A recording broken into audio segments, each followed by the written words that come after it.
ஒரு அடர்த்தியான காட்டுல ஒரு மின்மினி பூச்சி இருந்துச்சாம். அதுக்கு ஒரு பிரச்சனை இருந்துச்சு. அதால நிறைய வெளிச்சம் தர முடியாது.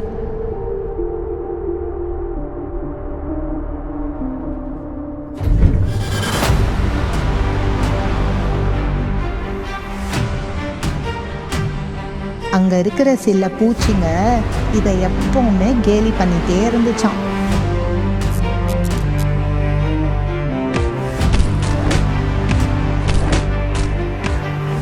ஒரு நாள் அது தன்னால முடியும்னு நினைச்சிட்டு ரொம்ப கஷ்டப்பட்டு வெளிச்சத்தை கொடுக்க முயற்சி பண்ணுது. அதெல்லாம் எனக்கு தேவையில்லை. நான் என் வேலை பார்க்குறேன், நீ உன் வேலை கட்டிண்டு.